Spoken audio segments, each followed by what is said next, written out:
In the age of slavery, when black men were counted as property, one man stormed into Wall Street and built a fortune that terrified America's elite. Hated by his own community, feared by the white establishment, he loved who he wanted, fought who he chose, and rewrote the rules of survival. His name, Jeremiah Hamilton, the Prince of Darkness. The year was 1807. America's streets were not paved with gold for a black child. Instead, they were lined with shackles, whispers of ownership, and laws that cut deep into the flesh of freedom. Out of this bleak world emerged Jeremiah G. Hamilton, a boy whose origins were shrouded in rumor. Some said he was born in the shadowed streets of Richmond, Virginia. Others whispered of the Caribbean, where the winds carried both the scent of sugarcane and the smoke of rebellion.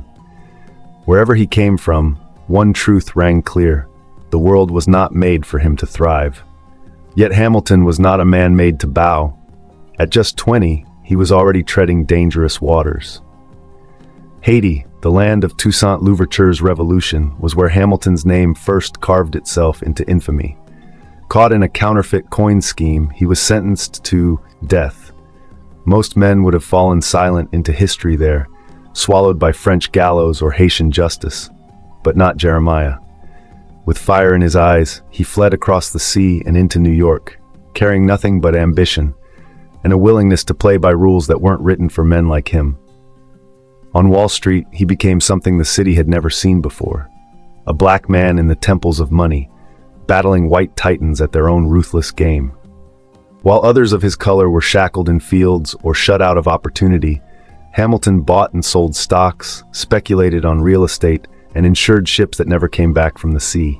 His empire grew brick by brick, coin by coin, lawsuit by lawsuit, until whispers began to circulate in the marble halls of finance: the Prince of Darkness.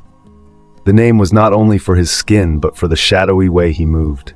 He was bold, defiant, unapologetic. Where the law blocked his path, he twisted it to his advantage. Where white financiers sneered, he stared back with the glare of a man who refused to break. Even Cornelius Vanderbilt, the Commodore himself, king of steamships, was forced to admit, "Hamilton is the only man who ever fought me and won." But it wasn't only money that made Hamilton infamous. It was love. In a time when the very sight of a black man beside a white woman could spark a mob, Hamilton fell in love with Eliza Morris, a white woman who bore his children. Their union was a direct slap in the face of America's racial order, a rebellion not written in speeches or chains broken, but in kisses, children, and the intimacy of home. To the black community, his choices made him a pariah. Many felt he had abandoned them, refused solidarity, and become too consumed by wealth to care about collective struggle. To the white world, his marriage was a horror, a nightmare that defied segregation's tightrope. But Jeremiah didn't care. His defiance wasn't about their acceptance. It was about survival on his own terms. That defiance nearly cost him his life. In 1863, during the Draft Riots, when Irish mobs poured into the streets of New York, lynching black men and burning their homes, the mob came for Hamilton. They marched to his door with ropes in hand, ready to drag him into the street. But his wife, Eliza, lied to save him, tricking the mob into leaving. In the end, he survived where hundreds of other black men perished. It wasn't luck, it was the audacity of a man who refused to die easily. When Jeremiah Hamilton died in 1875, pneumonia carried him off. Not mobs, not the courts, not poverty.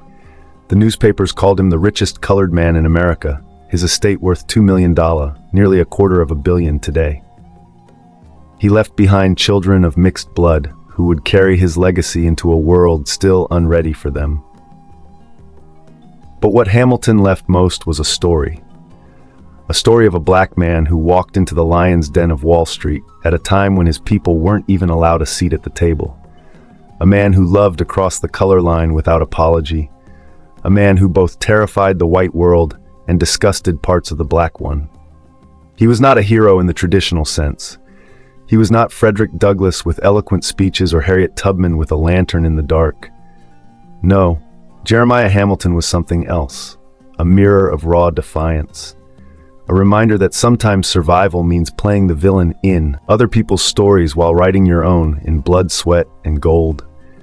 He was the Prince of Darkness, And in a world built to see him broken, he stood, rich, hated, feared, and unbowed.